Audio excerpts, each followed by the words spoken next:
అభిమానం కావాలి, మీ అందరి ప్రోత్సాహం కావాలి. ఎక్కడెక్కడ నేను చిన్న తప్పులు చేసినా నన్ను క్షమించి నన్ను రెక్టిఫై చేయాలి, కానీ దాని మీద రాయకూడదు మీరు. అది నా విన్నపం. ఎందుకంటే వీడు దొరికాడని రాస్తారు, అది నా విన్నపం.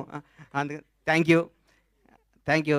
ఈ సినిమాను ఆదరించి మళ్ళీ ఈ సినిమాకు వచ్చే కలెక్షన్స్ బిత్తరపోయే విధంగా ఉండాలని మనస్ఫూర్తిగా కోరుకుంటూ, ముఖ్యంగా పవర్ స్టార్ అభిమానులకి మనందరికీ నేను చెప్తున్నా, ఇంతకుముందు పవర్ స్టార్ పవన్ కళ్యాణ్ గారు, మనం ఏం చేసినా పవన్ కళ్యాణ్ అభిమాని ఎగిరినా ఒక న్యూసే, తగ్గిన న్యూసే.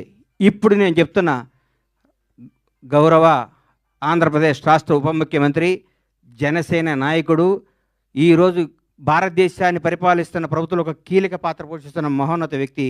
మనం థియేటర్లో చాలామంది థియేటర్లు ఎందుకు ఇవ్వట్లేదు అంటే, బాబోయ్ మీ పవన్ కళ్యాణ్ ఫ్యాన్స్ మా సీట్లు ఎరగొడతారంటున్నారు. మీ అందరికీ చెప్తున్నాం సార్, ఎగ్జిబిటర్స్ అందరికీ, మా పవన్ కళ్యాణ్ ఫ్యాన్స్ ఇంతకు ముందు కాదు, క్రమశిక్షణ గల వాళ్ళు. మీ సీట్లు ఎరగొట్టరు, ఆనందం తెలియజేసుకుంటారు, మీకు ఏ నష్టం చేయరు.